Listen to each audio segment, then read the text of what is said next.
Welcome to Defcon 3. I'm KT McFarland. A few years ago, people were writing stories about, is NATO dead? Well, it turns out at the NATO meetings last week, the two biggest issues in the globe today, what to do about ISIS and how to deal with Ukraine, were front and center. So is NATO alive again? Luke Coffey, who's the Margaret Thatcher Fellow at the Heritage Foundation and former special advisor to the British Secretary of Defense, joins us, along with my old friend Frank Gaffney, founder and president of the Center for Security Policy and a former Reagan administration official. Luke, let me turn to you first. Is NATO trying to reinvent its global role? Well, in all honesty, I hope not, actually. I think NATO needs to get back to some of its roots, back to the basics. NATO is first and foremost a collective security alliance based on to defend the territorial integrity of its member states. And ISIS, without a doubt, poses the threats to the members inside NATO, but I think as an alliance, this is not a challenge that NATO should take on. I think instead we should have strong leadership coming from the United States to create a coalition of the willing that will, without a doubt, include some countries that are also part of NATO, but this should be an outside of NATO type of mission. Because as we saw in Libya, for example, in 2011, when you get 28 members around a table trying to agree targeting, you get all that bureaucracy in, it slows down the process, and with this type of fight that we're going to have to take to ISIS, you're going to need quick and rapid decision making, and you're not going to get that with NATO, unfortunately. Frank, what do you think? Can NATO play a role in defeating ISIS in the Middle East? Well, it can, for sure, and how, as Luke has said, is a function of individual nations' decisions, perhaps, rather than as a group. But my bigger concern, KT, is do they have the wherewithal to do their principal mission, which is protecting their own nations and the territories of Europe that are covered by NATO's protection.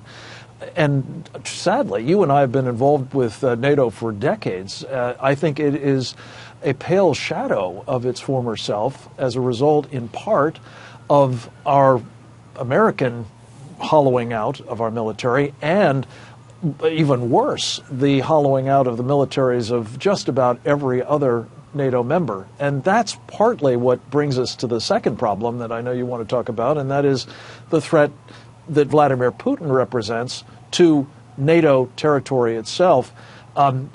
Before we go shooting the wad, what's left of it in Iraq or in Syria with NATO, I think we had best be about rebuilding NATO's capabilities to protect their own territory.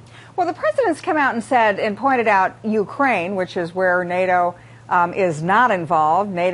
Ukraine is not a NATO member, although Vladimir Putin and Russia clearly have their eyes on Ukraine. So is there a role for NATO even in Ukraine, Luke? There's a limited role in Ukraine. NATO as an alliance can provide technical assistance to the Ukrainian military. We can provide non-lethal and in some cases provide lethal assistance. I think that should be discussed. And we can also continue with any sort of Ukrainian NATO training exercises that were already planned and maybe increase these exercises in the future. But NATO right now has one priority, and its number one mission is to be able to defend the territory of its 28 member states. And unfortunately for Ukraine, they're not a member right now. Frank is right when he talks about the lack of capability that NATO countries offer. Collectively, the alliance is only as strong as each individual member state. And we've seen defense spending decrease over the years while Russian defense spending is increasing. We can't really lead by an example here in the United States because we're also slashing our defense spending. I mean, as an illustrative point, for example, New York City spends more on policing than 14 NATO members each spend on their national defense. So the situation is pretty dire in terms of defense capabilities in Europe. Frank, do you think that Putin is aimed to NATO? Is that the next step that he makes? I fear so, KT, because I think, as we've talked about before, he has said very publicly that he considers the fall of the Soviet Union the greatest catastrophe of the 20th century, and he has been, I think, looking to get even all this time. What he's been doing with first Georgia, Moldova, now Ukraine, is probing to see whether there will be pushback. He's an old Soviet KGB colonel steeped in the tradition of monitoring, assessing, and exploiting what they called in the Soviet Union the correlation of forces. And this is the real rub. I'm not sure that NATO, even in its heyday, was capable of dealing with the full weight of a Soviet invasion. The Russian military is much smaller and less capable today, but relatively speaking, I fear that it's a serious problem. But this is where nuclear deterrence comes in. We've allowed our own deterrence, our deterrent umbrella, to atrophy, and worse, we've witnessed Vladimir Putin violating a treaty that I had a hand in shaping that was designed to rid this whole area of intermediate range nuclear forces. They're back on the Russian side. And by the way, that's not just a threat to our allies in Europe, that's a threat to our friends in Asia as well. Let me ask you both one final question. Do you think that Vladimir Putin, that Russia goes for the Baltic States? President Obama said when he was in Estonia last week, he said an attack on Estonia would be considered an attack on all the NATO members and we would respond. Do you think that A, Putin is going to do something like that, and B, if he did, would NATO respond to defend NATO? Luke, let me start with you. I think that's a very good question. I think right now the biggest threat to the Baltic states actually does not come from Russian tanks or Russian artillery or planes.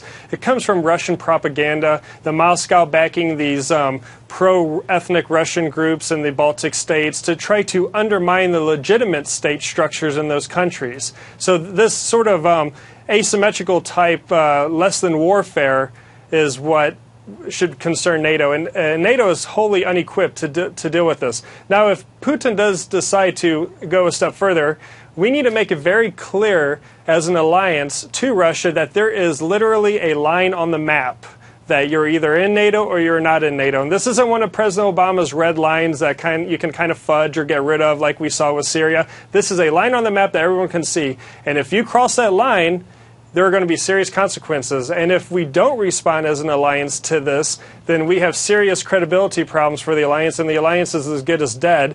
And if we as a nation, if we as Americans don't want to fulfill this treaty obligation, then we ourselves have some soul searching to do, and we need to be upfront with our allies. Okay, Frank, you get the last word. Would Vladimir Putin actually go into the NATO countries, and if so, would NATO respond?